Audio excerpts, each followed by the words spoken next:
Good morning, everyone. It is my absolute pleasure to be with you here this morning. My name is Sharon McGowan and I'm the CEO of the Stroke Foundation. I'd like to begin by acknowledging the traditional owners of the land on which we're gathered here this morning, the Wurundjeri people of the Kulin Nation, and pay my respects to elders past and present, and emerging elders of the future. That's something I've heard about in a couple of recent welcomes, and I think it's a really wonderful way to acknowledge the next generation of elders that will be coming through as we transition our thinking about how we embrace the traditional owners of this land. So I'm very pleased to be with you here this morning. We have a very exciting talk, but I did want to give you a bit of context about the Stroke Foundation. Many of you will be really well known to us, and I think I'd like to particularly acknowledge two very special guests. So our special guest, who will be formally introduced by me in a couple of moments, is Professor Chris Bladin, who will be giving our keynote address, which is Big Solutions for a Big Country, and we do have a big country here in Australia. And I would also like to welcome and acknowledge Louise Gorley, OAM, who's with us here this morning. And Louise used to be on the board of the Stroke Foundation, so it's absolutely wonderful that you have joined us here this morning. Thank you, Louise. So without further ado, let me give you a bit of context about stroke in the 21st century. So stroke in the 21st century is a very treatable disease. We estimate that about 80% of strokes in this day and age are preventable. It's a very treatable disease, but what we do see is about 56,000 strokes happening in this country every year. We see one stroke every 9 minutes. So the duration of the time that you'll be with us this morning, there could be up to 5 or 6 people across the country that have been impacted by stroke. Now, when you think about a scenario that 80% of strokes are preventable, there's much more that we can do in terms of preventing stroke for the long term. But there's so much more that we can do in order to treat people and make sure that they have a positive outcome from stroke. I actually spoke to a donor last week who was incredibly full of life after suffering an almost devastating stroke, or what would have been a devastating stroke. He was really fortunate to be one of the very fortunate people in Australia that was the recipient of being attended to by the new stroke ambulance, and Chris will tell you just a little bit about that. But he actually had the stroke ambulance attend to his stroke. But it was more than that. Actually, listening to his story, his wife recognised the signs of a stroke. And that's actually the first step, because we can have the best health system in the world, and we can have the most highly trained nurses, paramedics, and ambulance staff, and the people in the hospital to look after you. But unless somebody actually picks up the phone and calls an ambulance, it's all for nothing. And we know at the moment that just 36% of people, so that's just over a third of people, actually arrive in hospital in time to be treated for a stroke. Every stroke is a time-critical medical emergency. And that's one of the key messages that you need to take away from today, is that every stroke is a time-critical medical emergency. It's not dissimilar to a trauma. And in Australia, we can be incredibly proud that we have some of the most advanced trauma retrieval systems in the world in this country. We've had to do that. We're a big country. We have some enormous geographical challenges in reaching our people in rural and remote areas. But we have done that through numerous of our emergency retrieval services, including the Royal Flying Doctor Service. But that all is a system working, and we need to get the same kind of thinking around stroke. So that will make the difference. Our mission is that someone in every household in Australia knows the FAST message, and that's the signs of stroke. So how many people here know the FAST message? Hands up. Oh, preaching to the converted, isn't it wonderful? Now, you see, we need to mirror that right the way across the country. Because if we have somebody in every household that recognises the signs of a stroke, that picks up the phone and dials 000 without delay, we will increase the number of people that will be treated, we'll have much better outcomes from stroke, we'll have much less disability. This is still the leading cause of disability, adult-acquired disability in this country. But it's not only adults that are impacted by stroke, it's also children. And that's another area that we are hoping to expand our work into this year, is to actually produce some dedicated childhood stroke resources. Because we know that children have strokes in school and nobody thinks it's a stroke. It doesn't even occur to them that it could possibly be a stroke. And every minute that treatment for a stroke is delayed, brain cells are dying. So there's so much more that we can do to prevent stroke, but also to get in there and treat stroke quickly that will make a really positive difference and really change the state of stroke in Australia for the future. So without further ado, I'd like to formally introduce our speaker for today. So Professor Chris Bladin, I've known Chris a number of years through my work at the Royal Melbourne as well. Professor Chris Bladin is a practicing neurologist who has worked in London, UK and Toronto, Canada, so a truly international experience. He was Director of Neurosciences at Box Hill Hospital, Medical Director of the Stroke Foundation. He was on our board for a number of years and actually inducted as an honorary life member of the Stroke Foundation last year. He is the inaugural chair of the Victorian Stroke Clinical Network. He was the recipient of National Health and Medical Research funding in stroke research and has a special interest in stroke thrombolysis, clot dissolving therapy, acute stroke brain imaging and stroke telemedicine, which you'll hear more about today.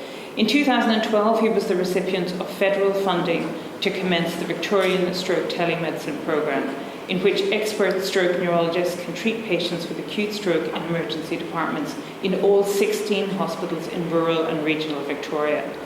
The VST, the Victorian Stroke Telemedicine, runs 24 hours a day, 7 days a week, never goes to sleep, and is fully operational now within Ambulance Victoria. And importantly, it is unique in Australia, but we're hoping not for long. So without further ado, please welcome Professor Chris Bladin.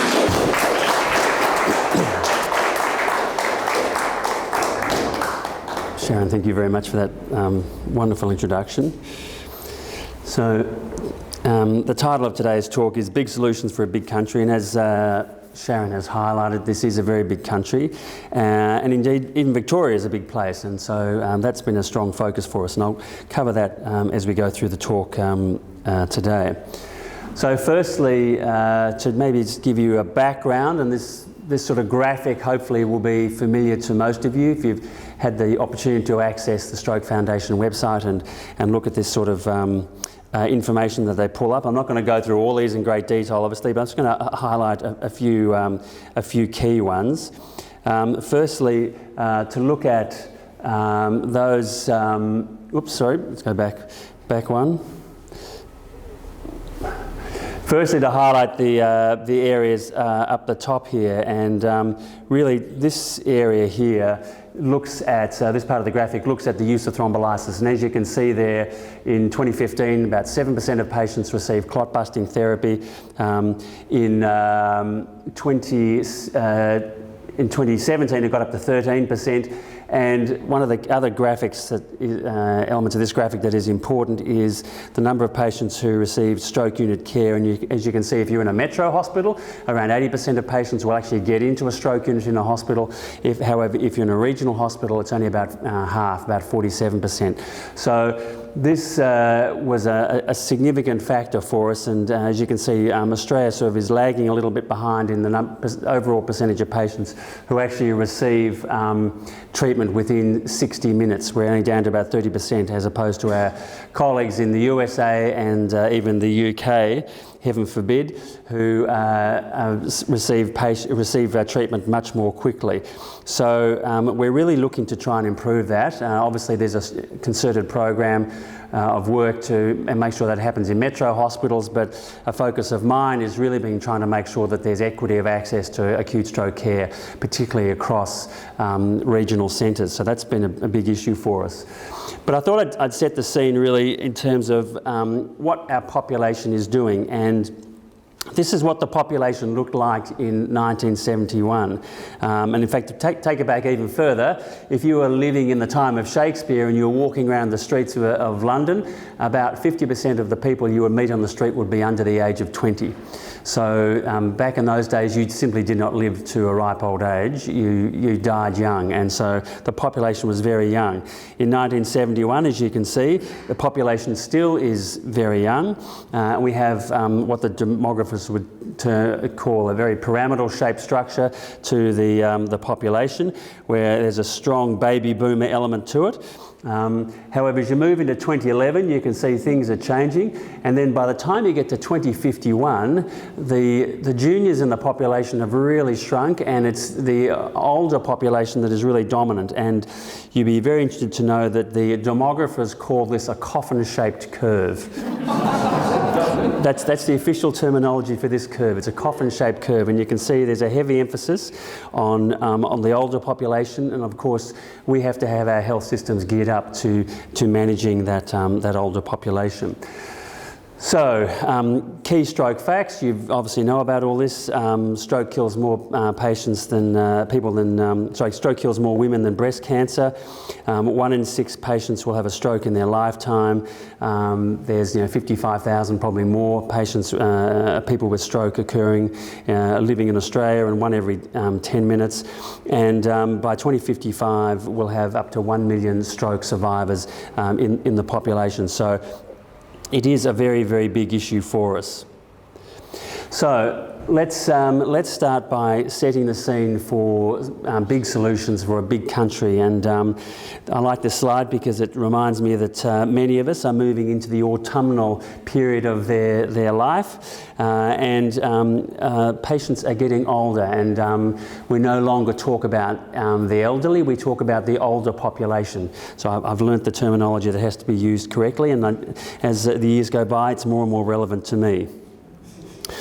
So let's talk about the geography of future stroke risk, and this is a very interesting slide because it really highlights where the older population is now living. So you can see that the bright red areas are the population distribution of the population who are over the age of 65 years, and you can see that there's a lot of older people living in rural and regional communities. There's a lot of sea changing, a lot of tree changing that is going on, and that's all very well, and we love to live by the sea, or we love to live in beautiful bush surroundings, but of course when you do that and you're older, you carry with you your risk of ill health, and in particular your risk of cardiac and cerebrovascular disease. And so one of the key things we have to do is start gearing up our regional health services to be able to manage those particular conditions.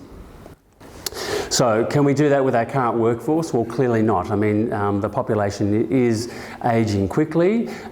Stroke is on the rise, as you've seen. So expecting there to be an instant workforce in these regional communities is obviously not practical. So one of the things obviously we're looking to do is use modern technologies to be able to deliver those services fast and efficiently to regional hospitals.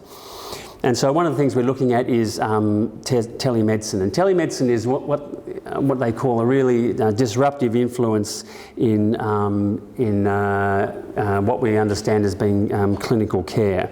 It's redefining the paradigm of how we deliver health. And it has all the typical features of a disruptor. It's less expensive. We don't have to pay people to be in regional hospitals. They can be sitting in a remote hospital and deliver the care. It's more creative. We can do different things with it. It's very flexible. So like the program I run, it can run 24/7. It can have a huge impact on patient outcomes, and it's readily scalable. In other words, you can move up or down depending on patient demand. And that's obviously dramatically different to what we have at present. And if you think that sounds familiar, then yes, it's very much like the Uberification of healthcare. It's very flexible, and the workforce is very flexible. Now, at the moment, we're what we call rationing healthcare by inconvenience, and what that means is that I'm sitting in my metro hospital in my clinic, and I have an expectation that all my patients will come to see me in that hospital, and they could come from 2 kilometres away, or they could come from 200 kilometres away. So obviously, in the latter scenario, it's very inconvenient. Patients have to get up at an early hour to get to my clinic. They have to find parking. There's all the hassles of road travel. It's very inconvenient, but that is what our health system currently demands. And in the modern day and age, that is clearly inappropriate. And really, we should be delivering high quality healthcare conveniently and inexpensively. And certainly, new technologies, disruptive technologies like telemedicine, allow us to do that. So when we were considering setting up stroke telemedicine in Victoria, we decided we needed to have some data, very important. So what we did was we partnered with Ambulance Victoria, and we looked at the distribution of strokes occurring by postcode and where ambulances are operational. So all these blue dots that you can see on the map is sort of the region or the area that a stroke has occurred. All the light blue shading that you can see is a 1-hour drive time to a large regional centre, and the pink shaded areas is a 3-hour drive time to metropolitan Melbourne. So we know where the strokes are occurring, we know what their proximity is to a large regional centre, and if we have to ship them into Melbourne, we know where a road service can be delivered safely within 3 hours, or beyond that, do we need to start using other means? In other words, fixed wing aircraft, ambulance aircraft, or an ambulance helicopter. So this was very important information for us in terms of structuring our stroke telemedicine, but also in terms of working with Ambulance Victoria to actually transfer patients in for care if it was needed. So we set up the Victorian Stroke Telemedicine service, and as you can see, it's operational across 16 hospitals in Victoria, and in fact over the next few months we're actually adding another hospital. We're adding Werribee out to the west, and they approached us because they were having difficulty with the management of patients with acute stroke, and so they looked to tap into our resources inside VST. So we're now fully operational across all these hospitals, the last one being Wonthaggi down on the Bass Coast, and I have lots of friends and family living down there, so I was very keen to get Wonthaggi up and running because they are getting older as well. So how does VST actually work in sort of day-to-day practice? So what happens is when someone is having an acute stroke, themselves or most likely friends or family will call the ambulance service. They'll call 000. The paramedics will then arrive on scene and then notify the hospital in advance that they're bringing someone in with acute stroke. When they arrive at the hospital, there's then a protocol that they follow where they are quickly assessed. They go directly into the CT scanner, and they have a plain CT scan of the brain, but they also have what's called a CT angiogram where we can look at the blood vessels inside the head as well. As that's happening, they're calling a 1300 number, which is operational across all 16 hospitals, 1300 telemed, and that number will then directly access to a neurologist who's on call, neurologist roster, which is on call for 24/7. The neurologist on call will answer the phone, take some clinical details, and then fire up their computer, and that could be at home, could be like myself here in the office, could be anywhere really. And then we'll look at the brain scans, and then we'll dial into the telemedicine cart, which you can see here, which I'll talk a little bit more about that in a moment. And then we'll then have a consultation, a clinical consultation with the staff in the emergency department, and also with the patient, but also with the carers or family, whoever's there with the patient. And one of the key things that we do as part of that consult is actually we make a diagnosis. And that's a big issue for a lot of these small regional hospitals that don't have sophisticated stroke services. The majority of them, in fact, don't have any neurologists. And so actually giving them a diagnosis, which could be stroke, it may not be stroke, it may be a diagnosis of some other condition that's happening. But being able to do that is obviously a very important part of the consultation process. If we do decide that they've had a stroke, we then need to decide what sort of stroke it was, and in fact, do they need to go on to have other treatment, in particular clot busting treatment, or stroke thrombolysis as we call it, or do they in fact need to have that as well as being transferred to a large metropolitan hospital that can do endovascular clot retrieval? In other words, putting a little catheter into the brain, grabbing the clot and pulling it out, which is required for some patients to unplug the artery. So this is sort of the workflow that we have for each telestroke call that comes through to us. So what happens? So as a neurologist, this is what I see on my laptop or desktop computer. So I'm able to do a consult, and as you can see, this is actually the team in Albury doing a mock consult for us, and you can see down the left-hand side there's a list of hospitals. So when I activate my computer, I can simply click on one of those sites, and automatically the screen will bob up and I can see them, and I can do the audio-visual consult. At the same time, I can look at the brain scans. I can quickly scroll through the scans and try and work out what's going on, see if I can see a blood clot blocking an artery.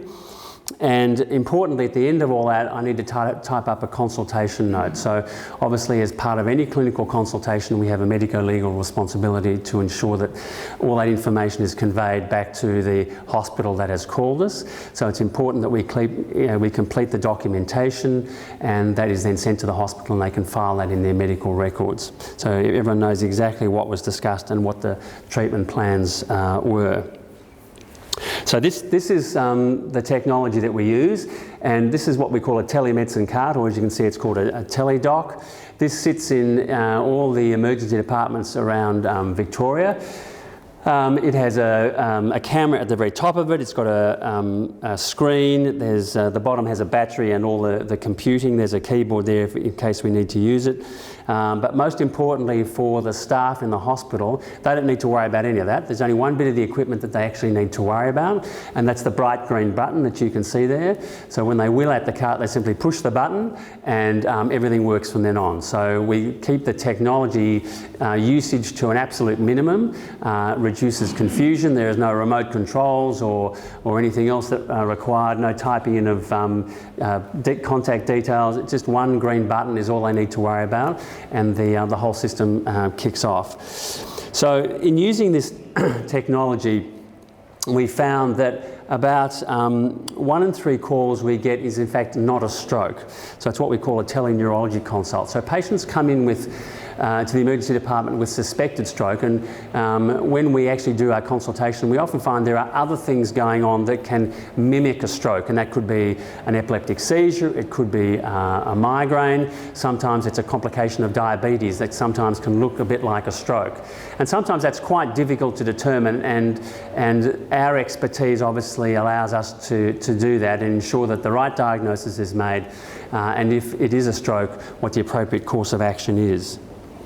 So when we actually do diagnose a stroke, we find that about 1 in 5 calls results in the need for, I've got a bit of competition out here, results in the need for clot busting therapy. I'll just speak up a little louder. That by using VST, we found that the number of patients who were able to treat under 60 minutes has gone up dramatically by at least 130%. So treatment under 60 minutes in that golden hour is a very important treatment metric for us. And overall, we've been able to reduce treatment times by up to 30%. So the arrival of VST in a hospital has been extremely beneficial in terms of optimising diagnosis, but also treatment. And not only are we doing good stuff, but we're also avoiding the bad stuff. So we've been able to reduce bleeding complications in patients who are treated by at least 60%. So when we're delivering good patient outcomes, but we're also doing it much more safely than what was in existence before. So how busy have we been? Well, this is just a graph, a complicated graph, which I won't go over in detail, but it's really just to highlight that as each new hospital has come on board, then as you can see, the level of activity has gone up. And to date, we've done about 2,500 consultations, which has been increasing sort of month after month. And obviously, we'll hit a plateau at some stage, but it's really testament to the fact that these hospitals have all embraced it, and we've had universal feedback that this has been a fantastic asset to the delivery of acute stroke care in the emergency departments in these hospitals. And with fantastic patient outcomes. So these are some of the local newspapers talking about patients who have done really, really well in their hospitals. This guy over here, Damien was in down in Traralgon, and he was on the football field. In fact, he was at footy training when he had his stroke. He collapsed. He was taken into Latrobe Regional Hospital in Traralgon, and he was diagnosed as having a blood clot blocking his brain artery. Pardon me. He was treated with clot-busting therapy, but needed to be transferred up to the Royal Melbourne Hospital, where he underwent further treatment, and within literally a month or so, he was back on the footy field playing football again. So, you know, without the presence of VST to facilitate that acute stroke care, he would have been left a severely disabled young man. So that was obviously, you know, one of a number of fantastic outcomes that we've had with this VST service. And we deliver this care everywhere. So you can see on the left here we have the activity in the emergency departments, and on the right, this was me a year or so ago. I was in an Italian restaurant in the city with some colleagues, and I happened to be on call, and I had to step outside to take a call, and I have to say that's not my Vespa, sadly, but it was sitting outside, and it did make a very good computer table. And then a colleague of mine very kindly came out and took a snap of me doing some work, and it's a little bit difficult to see, but that patient I was assessing in fact had a brain hemorrhage, not a blood clot blocking the artery. But it's really just an example of we're available 24/7. It could be anywhere. I've been at the gymnasium, I've been at home, I was even at the MCG at the football on one occasion. When you take these calls, and you simply have to open up the computer and assess the patients, and offer a diagnosis and treatment to the regional emergency department. So yeah, it's a 24/7 roster that we have, and we're always available. So where does that leave us now? Well, Australia's a big country. As you can see here, this details the number of stroke survivors dotted around the country. We know that stroke is occurring at an incidence of well over 200 per 100,000 population, 55,000 or more new strokes each year. As this fantastic publication from the Stroke Foundation indicates, that no postcode is untouched. One of the things we do know, however, is that unfortunately in Australia we have what's called postcode lotto, or stroke lotto, where if you happen to live in the wrong postcode, then your likelihood of getting acute stroke treatment is significantly diminished. Now, fortunately, in Victoria we don't have that situation, and this is a postcode map of Victoria, and I can tell you that whether you live up there in Mildura, or whether you live down there in Warrnambool, or whether you live across in Gippsland in Sale, no matter whereabouts you happen to live, then we have that postcode covered in the state of Victoria.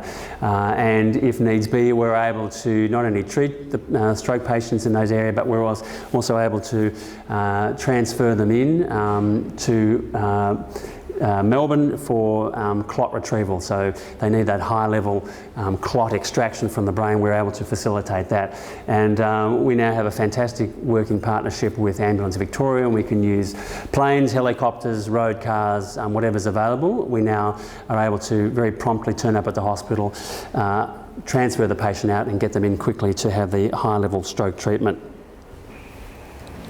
So where does that leave us as a nation, as a big country? And what I've listed here is the location of our current neurologists working in VST. And there's a couple of interesting things that come out of this. Firstly, as you can see, there's about 16 neurologists in Melbourne who are part of VST.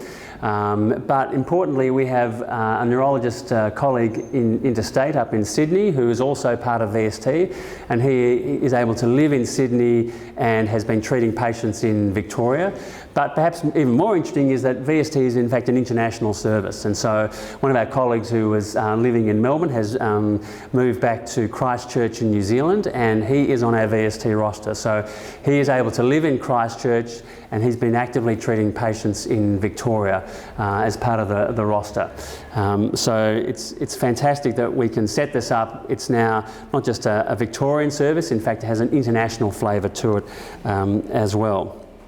And that should be operational across the whole of Australia. If we can do it from Sydney, if we can do it from Christchurch, then there's no reason why we can't do it across the rest of Australia. And you can sort of grid that I'd laid out there, where it just indicates that we can be anywhere at any time, and we can still be treating patients with acute stroke. So we really want to try and pull Australia together.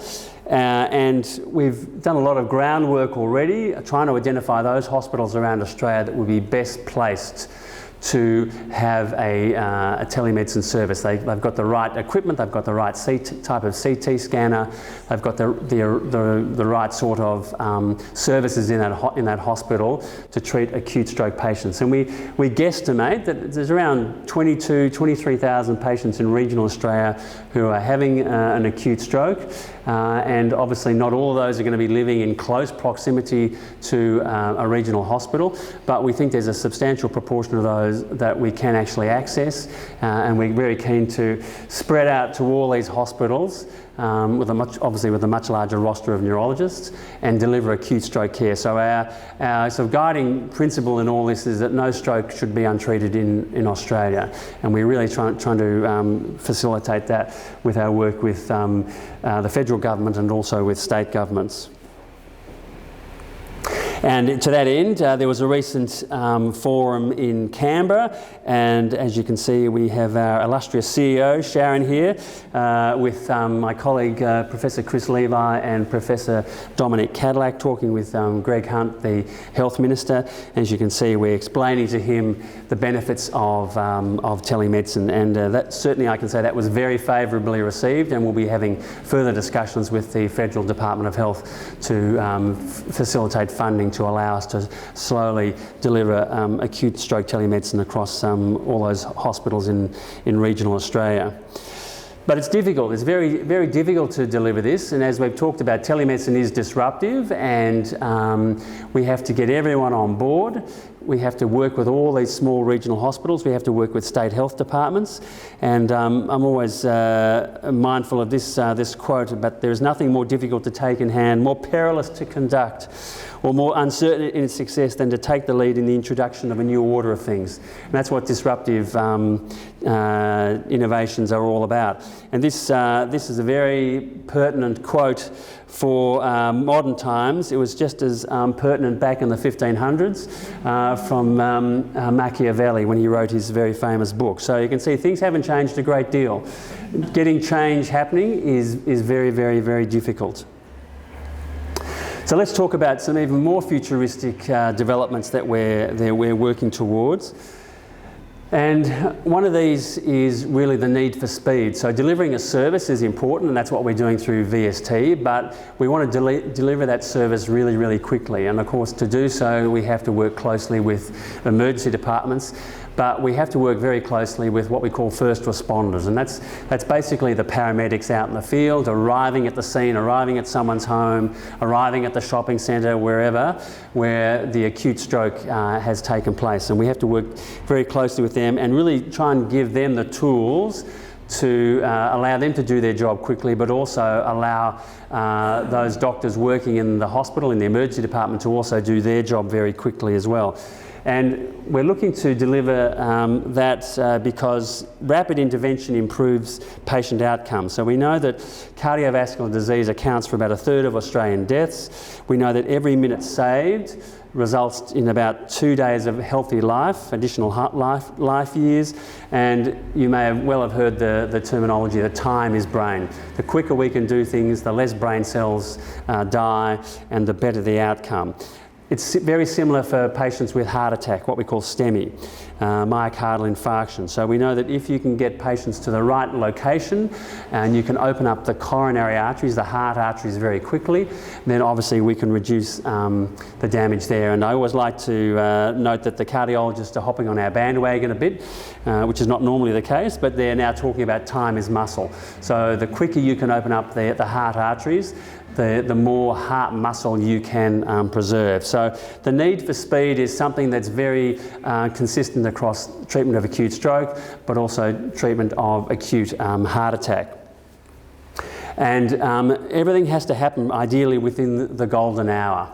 So we want everything happening within the hour, and certainly within stroke we're trying to get everything happening within half an hour. But so a time window that we really like to talk about is the golden hour. And within that golden hour, a whole bunch of things has to happen. Firstly, the patient or the carer's family have to recognise that a stroke has occurred, and we've already heard about the fast message today, so that's very important. They then have to call the ambulance service, they have to get to hospital, they have to have a CT scan, and we have to be able to commence treatment. And in metro hospitals, many metro hospitals, if not most, are very well geared up for that, but as you can appreciate in regional hospitals, it's often difficult because they don't see a lot of strokes coming in, they don't have the constant flow of stroke, so everyone knows what happens when an acute stroke comes in. If you're a nurse or a doctor working in that environment, you may only see a stroke once every few weeks, maybe even once a month, and of course you don't retain that same sort of knowledge over that time period. So that's where VST comes in, with working with these hospitals to really keep stroke in the forefront of their minds and the need to call us quickly.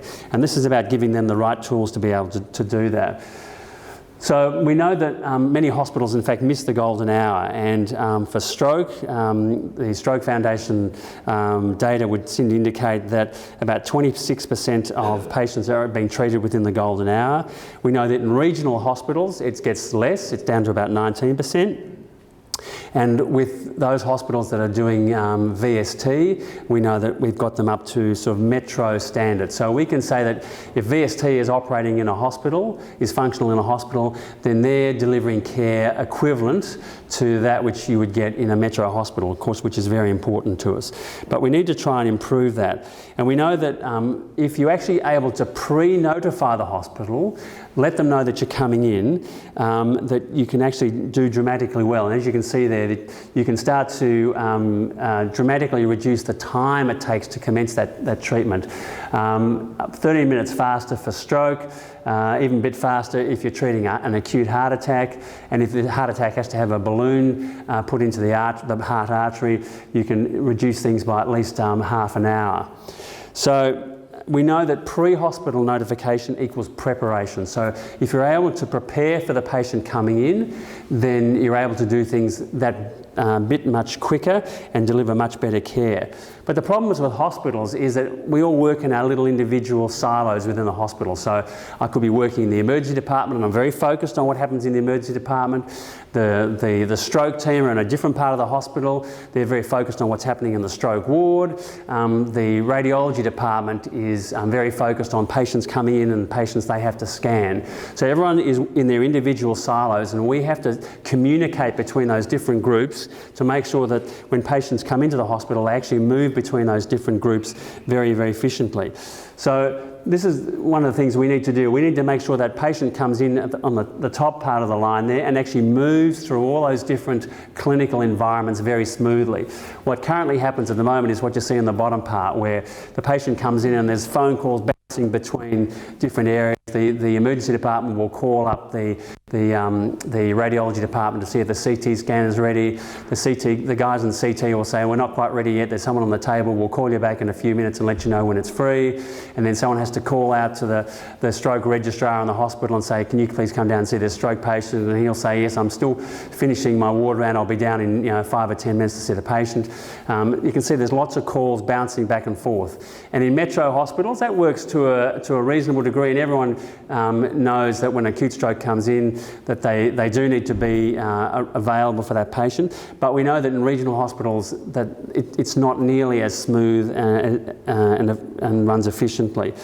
So the technologies we're now using to do that is to ensure technology that will ensure that there's teamwork, and to ensure that there's good quality teamwork, we need to make sure that there's innovation. And again, we go back to new technologies, disruptive technologies that can allow us to do that. And one of the new technologies that we're looking to use is an app, a digital health app that is available on tablets and phones. And this is what's known as the Pulsara app. It's a digital health technology that's available now in over about 150 US hospitals across about 30 states of the USA. And it's an app that sits on the phone or tablet.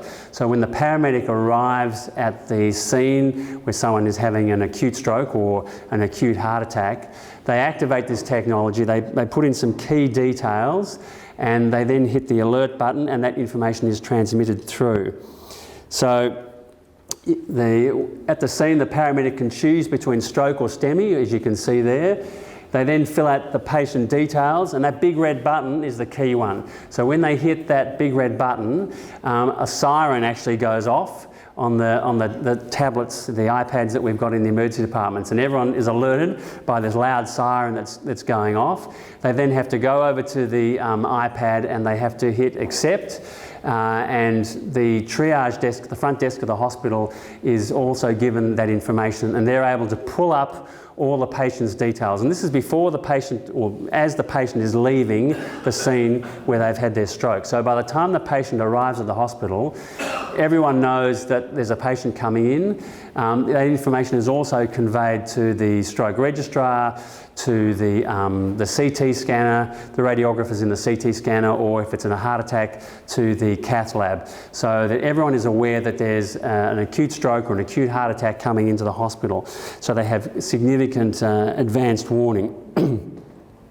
And that's been an enormous asset to the hospitals. And so this is data that we've recently pulled together from our results, and we've been working in Bendigo Hospital and Ballarat Hospital with this technology to trial it. And this is data that's really hot off the press, and it just to demonstrate to you that what happens without using the technology and with using the technology. And as you can see, we've been able to reduce the door to medical review, so that's the paramedic arriving to the doctors coming out. We've been able to reduce that by about 18 minutes. We've been able to reduce the door to CT time, so arriving at the front door of the hospital to actually having a CT scan. We've been able to knock that off by at least 51 minutes. Door to needle time, so actually being able to deliver stroke thrombolysis quickly and efficiently has improved, and importantly we've seen a doubling of the number of patients who have been able to be treated under 60 minutes. So as you can see, it's been hugely successful, and important to bear in mind, these are hospitals that already have cardiac services in them. They already have VST in them, so they're already stroke aware, they're already cardiac aware. But even despite that, and despite having good systems of care, using this new digital health technology has been able to significantly reduce the treatment time. So this has been a real revelation to us, and we're certainly looking to try and expand that. We have a very good working relationship with the US company that makes this technology, and you can hear this is Brandon, who's comes out on a semi-regular basis, and he's giving one of his education sessions, and you can see the Pulsar app on the tablets there that we've been using in the emergency departments at Ballarat Hospital and Bendigo Hospital. And there's a group of paramedics there learning how to use it, and it's very simple to use. They pick it up really, really quickly, and they enjoy using it. They enjoy using this out in the field. And it's had some fantastic results. So this young man here, Peter, was having a heart attack, and the paramedics were able to pre-notify the hospital. It was Bendigo Hospital where he was brought to, and he went straight through the emergency department into the cath lab and was successfully treated. And you can see the paramedics here in the Ballarat region demonstrating that new technology on the front page of the Courier up there. So it's been very rapidly accepted by the paramedics, and all the hospital staff really love it. So it really enhances that pre-hospital communication into the hospital to the ED, but also into the other departments within the hospital as well. So last but by no means least is the stroke ambulance, and we've already heard from Sharon today about the wonderful successes we've had already with the stroke ambulance, a fantastic partnership between multiple organisations, the Royal Melbourne Hospital Stroke Foundation and the Flory and others. You can see there on the left is the back of the ambulance, and you can see at the back of the ambulance there is the CT scanner where patients are put in, they're able to be scanned, those scans are quickly assessed, and if they need acute treatment they can be delivered very, very quickly, and they've had some fantastic results. It's still very much in its infancy in many ways, only been going for a few months, but already, as you heard today, has had some fantastic wins. So there's a lot happening, there's a lot under the surface that is more to come, but hopefully I've given you a flavour of what we're doing at the moment that's new and innovative, and also what is also to come in the future. So I'm happy to take any questions. Thank you.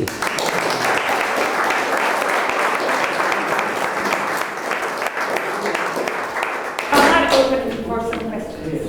With all this, clearly the technology, for example, NBN and Wi-Fi in ambulances must interfere with efficiency. How are we coping with that? Fortunately for most of the hospitals, they already have reasonably well established broadband capabilities. That's not to say it doesn't work well all the time, and we've had one or two hospitals, for example, that in fact as a consequence of VST have had to upgrade their Wi-Fi within the hospital because it's been neglected, can I say. And so we work with those hospitals to point out the fact that we're trying to do telemedicine consultations. It's flaky, it's not working all the time, and they've gone back and they've realised that, there, as you often know, there are pockets in an emergency department where in fact the Wi-Fi signal is pretty crappy, to be blunt. I know one hospital is now doing an upgrade of their whole Wi-Fi service, and that was approved by the board of the hospital because we're having trouble getting a good signal into the hospital, and it wasn't our equipment, and it wasn't the connection to the hospital. It was, the weakest link in the chain was in fact their Wi-Fi service in the hospital. So we're working with hospitals to try and improve that. In terms of NBN, that's taken a bit of a hit of late, and I think rightly so. I remember my colleague who is in Sydney was previously in Newcastle, and he assured me he had an NBN connection to his house, and when he started doing telemedicine, in fact, he had to leave the house and go to the top of the hill nearby just to make sure he had a decent signal, which was, a complete, schmozzle. And so, I think that's being addressed. But I had high aspirations that NBN could be the saviour of a lot of this. In fact, what I think now is not so much the NBN, it's going to be the new 5G technology that's coming out that's going to offer even faster speeds. Particularly if we can be mobile with it. That's going to take several years to roll out, but I think that will probably be even better for us again. Yeah, this is pretty impressive stuff. How are the human resources able to cope with all the increasing speed? I'm talking about the actual people that have to receive the information. Is that a difficulty, or do we need to? Yeah, look, within VST, we've been very fortunate in that all the neurologists who are involved in it have fully embraced it, and they're all now, in fact, they've become employees of Ambulance Victoria, doing sessions to deliver that 24/7 service.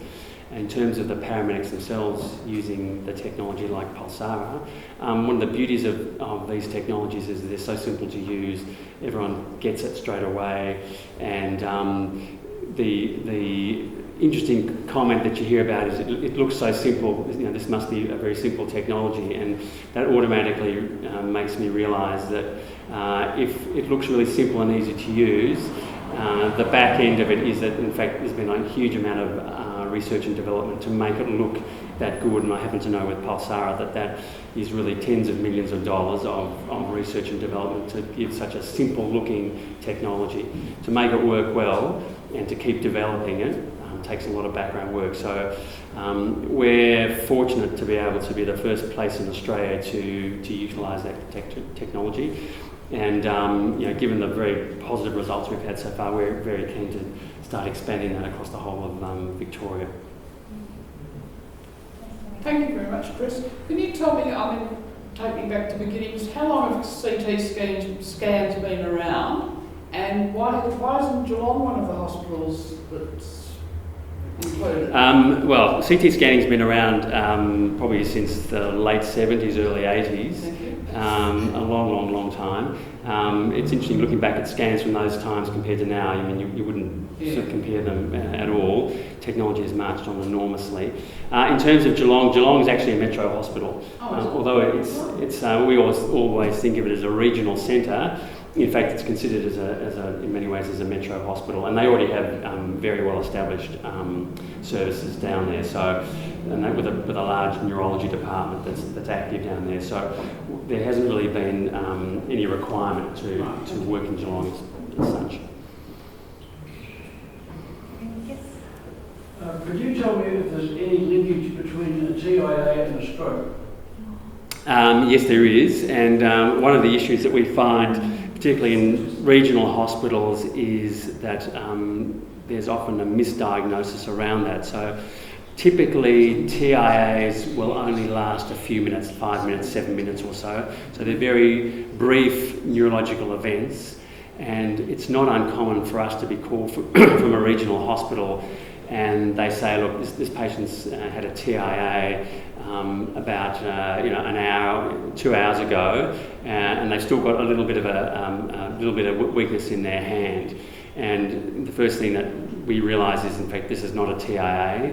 There's a persisting weakness, and in fact, this is probably what we would call a minor stroke. So TIAs are certainly can be a precursor to stroke, but we're very mindful that there's a lot of misdiagnosis, and what people often call TIAs are in fact small strokes. And now, as part of the diagnosis of TIA, we have a big emphasis on brain imaging, because we know that even in patients who do appear to make a full recovery clinically, when you look at their brain scans, in fact there's a small stroke evident on the brain scan. So we're very careful in terms of using that term TIA. They do exist, obviously, but we're very mindful that patients with TIAs are often in fact small strokes, and sometimes small strokes that appear to have recovered but may in fact deteriorate later on. So that's where the whole use of technologies, particularly around brain scanning, has changed dramatically in the last few years, and we do lots of different types of CT scans to work out exactly what's going on. What's a TIA?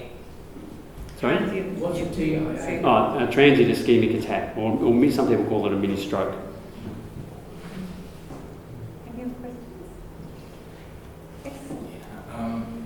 How long has the technology been around for?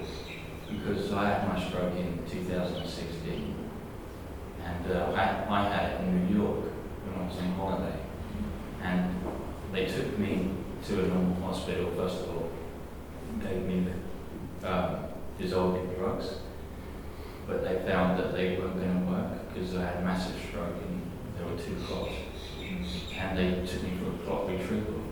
And I just wondered if I'd been around here, whether the technology existed then. In 2016? Yeah. Yeah, absolutely. Yeah. Yeah. Right. Yeah. So how long did you go back? So we started VST probably first commencement was around 2012, and it really started to kick off around 2013, 2014 when we started to get more and more hospitals on board. So we've been very active for several years now. Yeah. And as I said, as Sharon highlighted early on, this is a very Victorian unique service. There's no other states in Australia that have anything remotely similar to what we're doing here. Yeah. Okay. And the clot retrieval is very new. That's only been around for the last couple of years. Yeah. And again, it's been Australian researchers actually that really forefront. drove that. Yeah. And it's led to a global change. And people really talked about clot retrieval in terms of being a game changer for that type of stroke, because for a lot of those significant large vessel strokes, people have made almost full recoveries from that type of stroke, whereas in prior years they would have had significant ongoing disability from it. But that's actually really only come into practice in the last couple of years, and in fact it's another real challenge in Australia because it's not available in many of our regional areas. And in fact, actually the system doesn't support 24-hour access in some of our states. So if you live in Tasmania, you do not have access to clot retrieval therapy at a weekend, and you don't have it if you have your stroke after 5 p.m. Interesting. But it's a real challenge because they have one of the highest strokes. So it really, brings home to you how, how fortunate we are if you live in Victoria compared to living in some of our several other states. And it's that's one of our real goals, is to make sure that we have equity of access to all Australians. Yes? Migraines and mini strokes, can they be misdiagnosed? Frequently, and it's one of the commonest misdiagnoses that we come across. Migraine is a real stroke, what we call a stroke mimic. It can look a lot like a stroke, and sometimes even for experienced neurologists, sometimes it can be very difficult to actually distinguish between a migraine and a stroke. The majority you can, but just occasionally you can really be stumped as to whether this is a migraine or is it a stroke. And we know that in some particular circumstances, just occasionally someone can have a migraine that can actually result in a stroke. Very uncommon, and the vast majority of situations is really around, as experts, being able to make that distinction. Of course, that's a very important one because it can have a huge impact on the person's life. So having on your medical record that you've had a stroke is a lot different to having on your medical record that you've had a migraine. And that has impacts upon working and driving and insurance premiums. You can imagine a whole lot of things that can eventuate.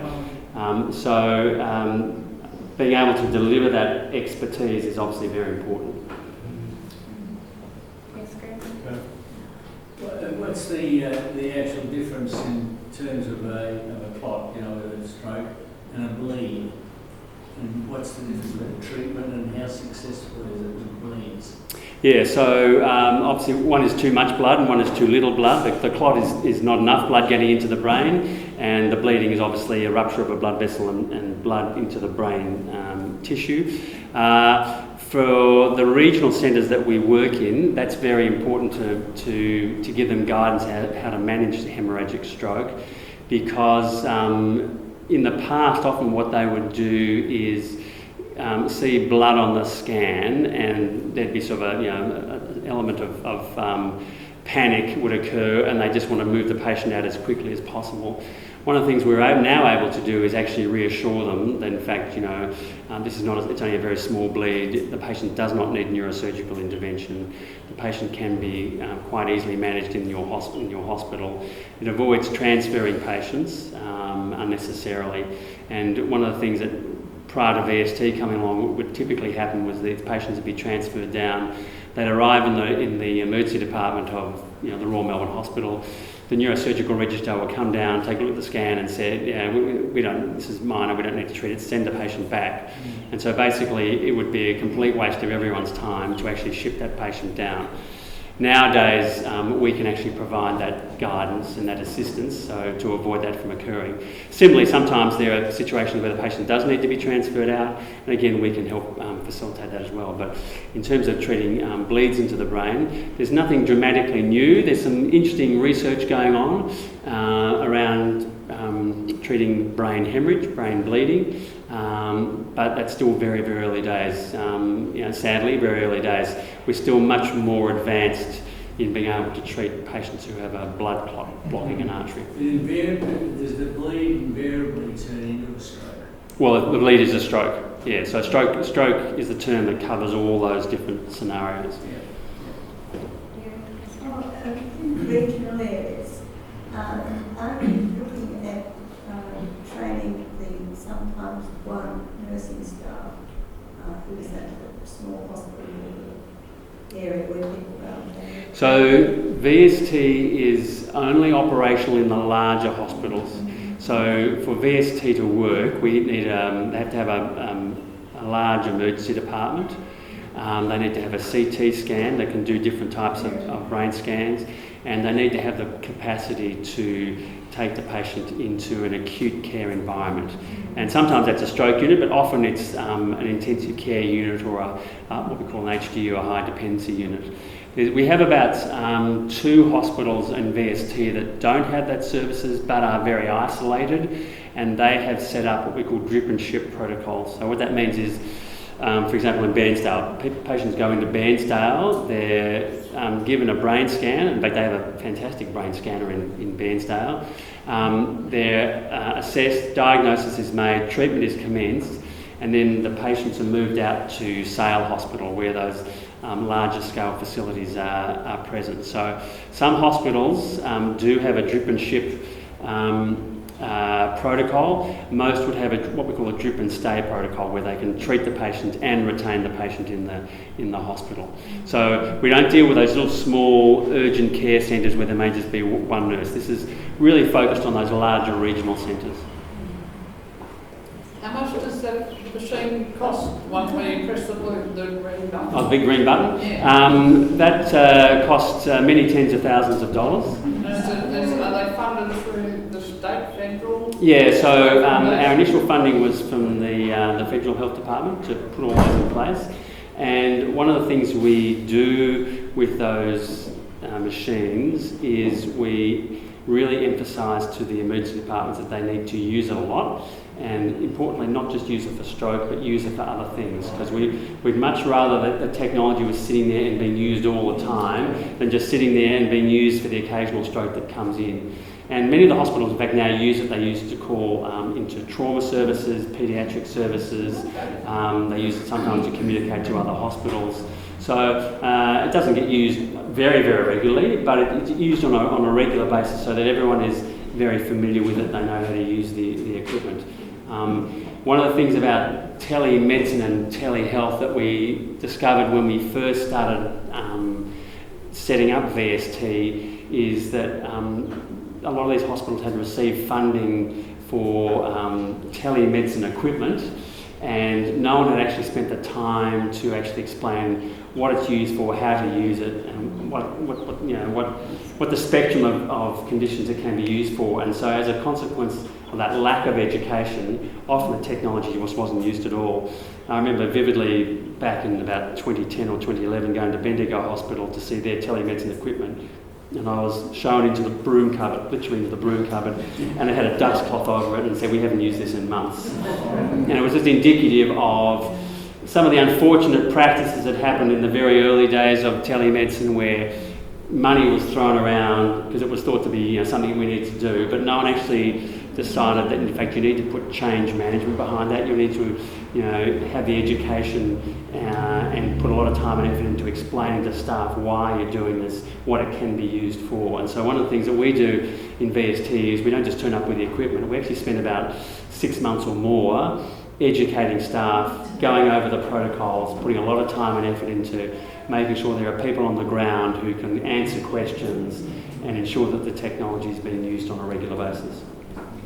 Right, well, we'll have to wrap it up there, but I did want to say just a few closing remarks. Just to follow up with Chris's discussion, we are now on a mission to try and take the experience that we have in Victoria around telemedicine and actually roll that out around across the country. So Stroke Foundation is working with the team at the Victorian Stroke Telemedicine Service to develop a business case, and we hope to put that to the federal government in the coming months. So that's very much a work in progress, and that's very much part of our role is to advocate for improvements. And we are on a mission to make sure that there is no stroke untouched in Australia untreated, that we really believe in equity of access for all Australians to quality evidence-based stroke services. And the other thing I just wanted to mention is the Pulsara app is such an exciting project. And again, that's a great example of the research that the Stroke Foundation has invested in. So we've been supporting young and mid-career researchers who are doing these great innovations for a number of years, and that's really proving, what a little bit of money can really do to help these researchers bring these great ideas to fruition. So that's another great example of an Australian first innovation that we hope will really reap rewards by being rolled out across the country in the future. And we're only able to do that because we've had the support of the community now for over 20 years. So those are the kind of projects that are really practical things on the ground. The stroke ambulance is another great example practical projects on the ground that have been helped by people like you in this room. So one, I did want to say thank you for all those that have supported us over a number of years. And just in closing, I did want to thank our team that have brought our public lecture here today. So that's Glynis and Sally and Ross and Bron in the background there. So thank you.